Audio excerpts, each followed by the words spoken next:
proveedores, a todos los colegas del sector hospitalario. Sí, por supuesto que tenemos cifras complementarias. Quiero tener varios puntos que algunos de ellos tuvimos la oportunidad de presentar en la ciudad de Barranquilla en la audiencia pública de la semana pasada, pero quiero arrancar por supuesto con el tema de los números. Yo traigo información con corte a diciembre 31 del año 2014, donde aparte de las instituciones que conforman la Alianza 14+1, que la mayoría son, la totalidad prácticamente son afiliados a la asociación, quiero traerles unos números adicionales de algunas otras instituciones afiliadas y de otras entidades, sobre todo públicas. De 62 instituciones, la cartera hospitalaria a ese corte temporal es de 1.7 billones de pesos, es decir, 1.746.000 millones de pesos, 1.7 billones de pesos. De esa cartera, para esas instituciones, ese corte, la cartera vencida está en 1.052.000 pesos, es decir, el 60% de esa cartera que les menciono para este subgrupo de entidades tiene un porcentaje de cartera vencida del 60%. Los principales deudores, el orden cuál es, el tamaño de la deuda y el porcentaje de cartera vencida, se los voy a listar. En primer lugar está la EPS Sabia Salud, debo decir, la recién creada y mostrada como la gran ilusión y la gran esperanza para la gestión, especialmente del régimen subsidiado, Sabia Salud, creada hace apenas 2 años, ya tiene esta cifra de cartera, 272.000 millones con un 46% de cartera vencida. En segundo lugar, una gran EPS del régimen contributivo, que es Comeva EPS, 132.000 millones con 59% de cartera vencida. En tercer lugar, una EPS mixta, donde están las cajas de compensación y el Estado colombiano, el gobierno nacional, la nueva EPS, 166.000 millones con 45% de cartera vencida. Caprecom, que es la gran EPS pública en el régimen subsidiado, 98.000 millones con un 71% de cartera vencida.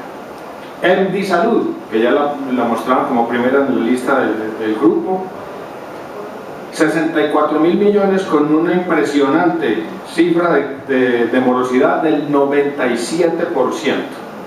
Confenalco Antioquia, una caja de compensación, un programa de régimen subsidiado de la caja de compensación Confenalco Antioquia, 59.000 millones con el 96% de cartera vencida. Saludcop, una entidad de carácter de naturaleza cooperativa, pero que ahora está intervenida por el Estado para administrar 86.000 millones de pesos con 62% de cartera vencida. El departamento de Antioquia, 72.000 millones con 70%. El Fondo de Solidaridad y Garantía, especialmente la subcuenta de CAT, 52.000 millones con 76% de cartera vencida. Estos son los primeros deudores en esta lista, suman 1.086.000, esta lista de los 10 primeros.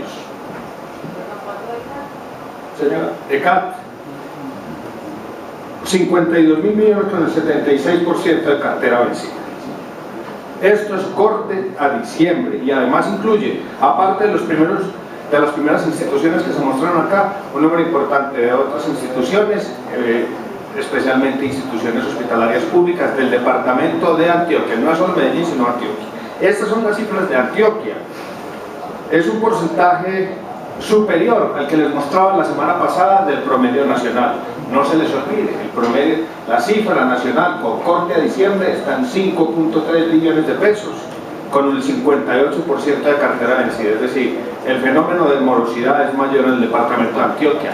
Las cifras nacionales ustedes ya las conocen, las acabo de decir, pero la lista de los principales deudores está, solo lo voy a listar: la nueva EPS, Caprecom, Comeva, Saludcop, Sabia Salud, Fosiga, MD Salud, Ecopsos, Café Salud y Confenalco Antioquia.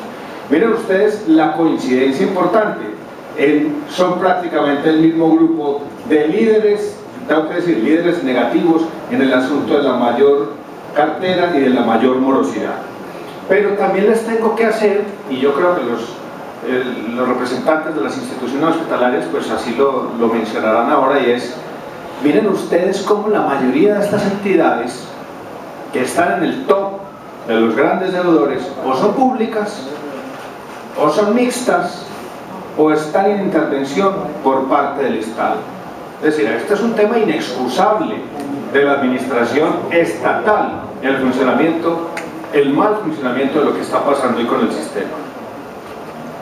La situación del país es muy similar a la situación de Antioquia, y debo reportarles que esto mismo, si ustedes hacen esta audiencia pública en el Valle del Cauca, en Cauca, en el departamento de Tolima, en Ibagué, en toda la costa Caribe y en muchas otras regiones del país, van a encontrar que esto es un problema igual. Por lo tanto, nosotros seguimos insistiendo. Este es un tema sistémico, es un problema de la estructura, es un problema del sistema. Claro, los remedios que hasta el momento se han venido implementando son algunos paliativos o algunas medidas que generan un mejoramiento transitorio del problema, pero no están apuntando a la causa. Yo debo hacer mucho énfasis, porque escuché al ministro la semana anterior que decía que hay que rodear a una serie de instituciones, y especialmente se refería a unas entidades como Sabia Salud. Yo creo que aquí lo que hay que rodear es al sector hospitalario, público y privado, que está prestando el servicio en el día a día, y que gracias a él funciona de alguna medida, de alguna manera, el sector salud hoy. Entonces, esto nos tiene que llevar a una reflexión, señoras y señores senadores. La misma que les hice la semana pasada. Mire, esta queja, presidente Uribe, esta queja es tan frecuente, senador, esta queja es tan frecuente que para muchos ya se convirtió en paisaje. Hay muchos que dicen, pero otra vez lo mismo. Claro, otra vez tenemos que venir aquí a decirles lo mismo, porque el problema sigue vivo y el problema está afectando a la población. Hay una desesperación grande de estas entidades que son serias, que son responsables, porque tienen unos números impresionantes. Y les debo decir, el tema no es una cuestión de avaricia con los recursos, es que el sector hospitalario es un sector que depende en gran medida de la liquidez para poder subsistir. ¿Por qué? Porque tenemos gastos en el corto plazo, es decir, nuestros gastos son, cada quincena tenemos que pagarle nuestro recurso humano, y cada quincena o cada mes tenemos que reponer los insumos con los que trabajamos. Por eso cuando se atrasa el flujo de recursos, empieza a tener un problema serio para la operación real del sistema hospitalario. Entonces yo les debo insistir, esto parece que fuera muy frecuente, pero no por ser frecuente se vuelve normal. Yo debo insistir en que no es normal esa cifra de cartera, no puede ser normal, es una cifra macroeconómica. No es normal que glosen ese porcentaje de las cuentas, no es normal que se devuelva a veces toda la facturación, o que ni siquiera se deje radicar la facturación. Esa es una práctica, senadora, frecuente para evitar afectar los estados financieros de las EPS y mostrar como que no tuvieran problemas financieros porque no hay cartera. Entonces nosotros hacemos el trabajo, terminamos la atención, presentamos la cuenta y ni siquiera la reciben, para que no se refleje eso como cartera hospitalaria. Esa es una práctica perversa que la hemos denunciado en todos estos escenarios. No es normal que no paguen intereses de mora.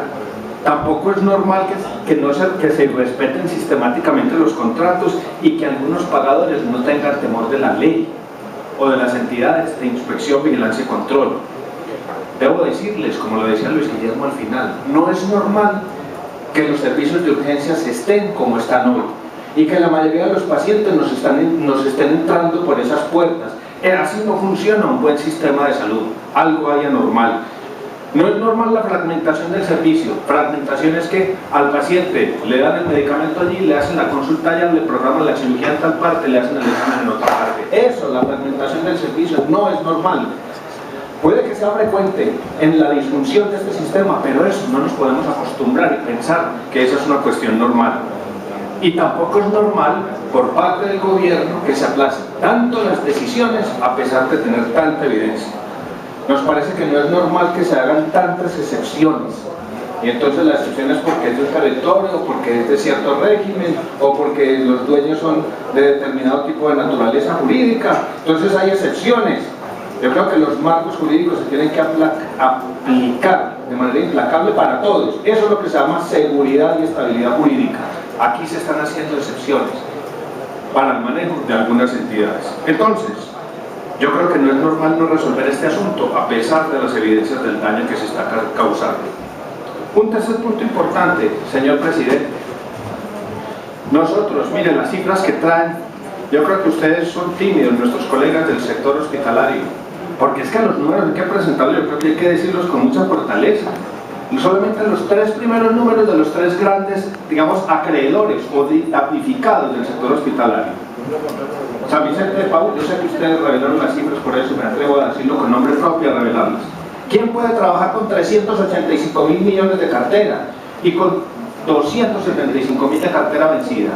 O una IPS universitaria que está aquí a mi izquierda, 287.000 millones con 182.000 millones vencidos. Por Dios, miren estos números. El Hospital General de Medellín, el gran hospital público de Colombia, 169.000 millones con 104.000 vencidos. O el Hospital Pablo Tobón Uribe, 170.000 millones con 88.000 millones de cartera vencida. ¿Quién puede manejar una empresa con esas cifras de cartera? Son unas cifras monumentales. Entonces, le queremos pedir a ustedes que sigan haciendo la veeduría y estos controles políticos para que nos ayuden frente al gobierno a resolver de manera inmediata la iliquidez de este sector. Hasta el momento que se ha hecho, se ha comprado cartera. Nosotros teníamos una cifra de 860.000 millones, la semana pasada nos dijeron que eran 1.3 billones. Se ha hecho giro directo en el régimen subsidiado. Está llegando a un rango entre el 66 y el 70% de giro directo. Todavía hay un tramo que se puede llevar hasta el 92%. Ahí hay un espacio para mejorar, porque mes a mes se está quedando rezagado algo que no se está pagando y de ahí es que se acumulan estas cifras de cartera. Giro directo en el régimen contributivo se estrenó como medida punitiva para las entidades en vigilancia especial o intervenidas, caso Salcom. Ahora acaba de salir de ser sancionado el Plan Nacional de Desarrollo. Ayer sancionaron el Plan Nacional de Desarrollo. Y uno de los puntos importantes que se incluyó en ese plan de desarrollo por el tema de salud es el giro directo en el régimen contributivo. Sí, señor, que es el artículo que es un trasplante del proyecto de ley de ustedes del 77 y 24 que se trasplantó al Plan Nacional de Desarrollo y del cual tuvimos algunas dudas sobre su aplicación inmediata, dudas que nos fueron absueltas públicamente cuando nos dijeron que esto se podía hacer de manera inmediata. Lo sancionaron ayer, o sea que nosotros como sector hospitalario estamos pidiendo que si eso es cierto y viendo estos números que se presentan por parte del propio gobierno sobre el estado calamitoso de la mayoría de indicadores de habilitación de las EPS, entonces arranque el giro directo en el régimen contributivo de manera inmediata, mecanismo que permitirá que por lo menos el déficit o el hueco financiero que hay no se siga agrandando.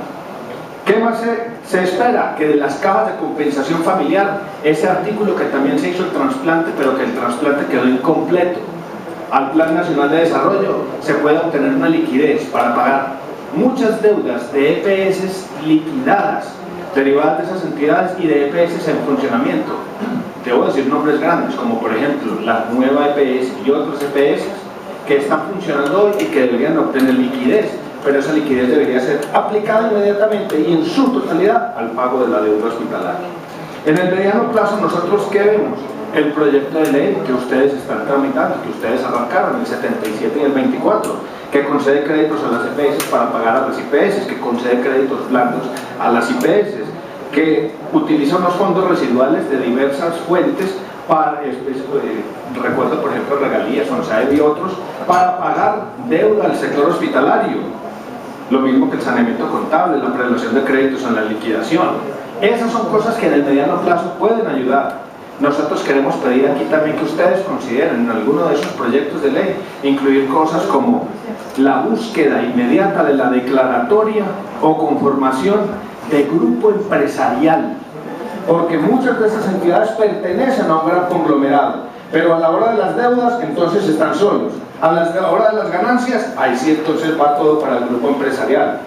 Hablo de caja de compensación, hablo de cooperativas, hablo de entidades privadas que pertenecen a grandes grupos económicos. Eso debería darse una unidad de materia, una conformación o configuración del grupo empresarial para permitir que el día de mañana, cuando estas entidades entonces caigan en estos saldos en rojo, siempre haya un papá o un doliente del mismo grupo empresarial que sea capaz de responder y que no todo le caiga la responsabilidad al Estado como le está cayendo hoy. Debo anunciar que nosotros avanzamos por el lado de demandas al Estado. Nos toca demandar al Estado porque aquí hay un enorme detrimento patrimonial. Aquí ha fallado la inspección, vigilancia y control. Nada de esto, señoras y señores senadores, es sorpresivo. Ustedes cuántas veces nos han brindado a nosotros el uso de la palabra en este recinto y les hemos traído los números y los hemos publicado. Es más, esta publicación de este estudio lleva 16 años ininterrumpidos. Aquí a nadie lo puede sorprender la cartera hospitalaria. Esto es un problema viejo, bien estudiado, bien conocido, y los deudores también, pues obviamente son bien conocidos. Entonces, ese lado de las demandas nos está ocupando una gran parte de la fortaleza la estamos empleando allí y esperamos que por aquí se pueda recuperar algunos recursos. Les mencionaba la semana pasada, específicamente para hablar del subsector público, que uno tiene que pensar nuevamente en la pertinencia de establecer un subsidio a la oferta que sea programado y que evite que todos los hospitales públicos tengan que estar en esta loca búsqueda de la autosostenibilidad, buscando la facturación a una serie de pagadores que no pagan, de pagadores que los quiebran, de pagadores que los llevan a este nivel de riesgo fiscal y financiero, de situación fiscal y financiera calamitosa. Entonces yo creo que esa es una de las discusiones también de corto plazo que se debería abordar. Yo debo terminar diciendo lo siguiente: nos preocupan el actual momento del sistema. Aquí están los números, están a disposición, los vamos a dejar en secretaría. Nos preocupa que simultáneamente con este problema tan grave, que es sistémico, yo vuelvo a mostrar estos números, aquí están publicados y son oficiales de la Superintendencia de Salud, se haya expedido en diciembre un decreto como el decreto 2702, que nosotros le interpretamos como una amnistía a las EPS para el cumplimiento de esos estándares. En su oportunidad se tuvo que haber tomado la decisión de hacer un corte de cuentas y decir quiénes pasan, quiénes no pasan. Con los que pasamos nos quedamos y hacemos una reestructuración del sistema, y con los que no pasamos avanzamos por las vías que el Estado tiene para subsanar ese problema y para hacer que responda. Pero aquí se dio una amnistía, un plazo gigantesco, el gobierno lo llama una senda de recuperación. Nosotros vemos que en esa senda de recuperación va a caer gran parte del sector hospitalario y las propias EPS, porque esto es un problema estructural.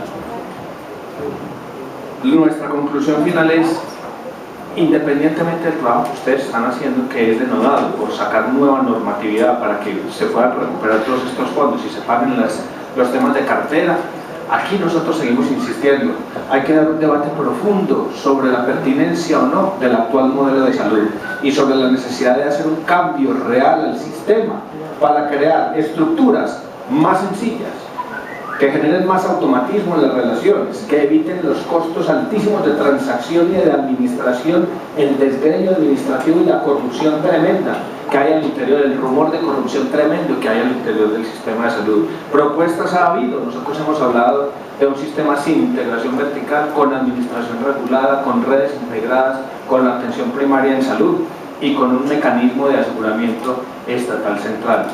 Hay muchas oportunidades para discutir, pero creemos que este momento el sector acude a ustedes y al gobierno desesperado a exigir respuestas inmediatas, a que todas las leyes que ustedes han trabajado acá se pongan en funcionamiento, específicamente ese Plan Nacional de Desarrollo con esos 2 artículos grandes empieza a funcionar hoy, y que se tomen decisiones últimas con las entidades que definitivamente no están funcionando.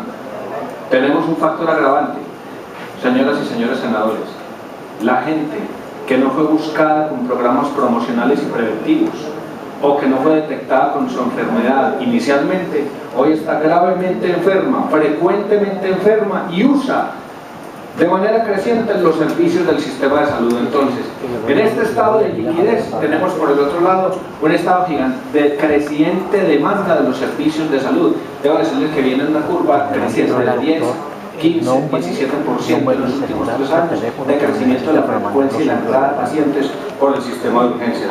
Eso todo sumado con la ley estatutaria de salud recientemente sancionada y que le crea tremendas expectativas a la población.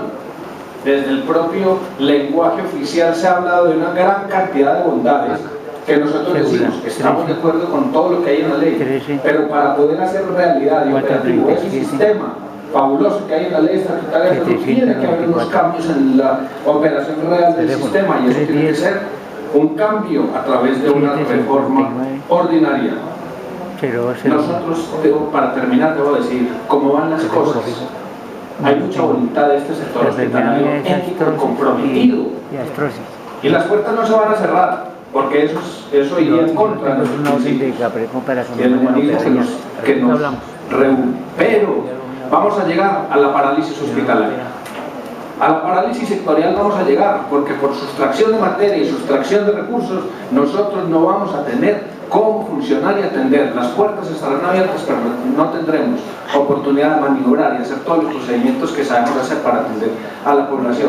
Lo estamos diciendo desde hace mucho tiempo, y parece que también muchos, especialmente funcionarios, pensaran que eso es normal. Eso no es normal. Cómo funciona este sistema de salud, mejor, cómo disfunciona este sistema de salud, es una situación que se tiene que mejorar, que se tiene que cambiar, porque vamos a tener un impacto social en el inmediato plazo. Celebro mucho que estén entidades de carne y hueso aquí hoy, para que se pueda entender por parte de ustedes que este no es un tema gremial, que este no es un tema de manejo de poderes entre los gremios del sector salud, sino que este es un tema real, operativo, asistencial, de diseño del sistema, que se tiene que enfrentar decididamente, especialmente por parte del gobierno, promoviendo frente a ustedes un proyecto de reforma. Si eso no es así, nosotros sí queremos pedirle a ustedes: usen esas plantillas que tienen de proyectos de ley y conviertan eso en una reforma profunda del sistema de salud. Escuchen el clamor de todos nosotros, porque no es una amenaza, es una advertencia. Como está la situación, esto ya, antes uno hablaba de años, ahora uno habla de meses y a veces de semanas de funcionamiento, como lo conocemos, del sector salud en Colombia y del sector hospitalario. Muchas gracias, señor presidente. Muy bien, doctor Giraldo. ¿Alguien más quiere intervenir de los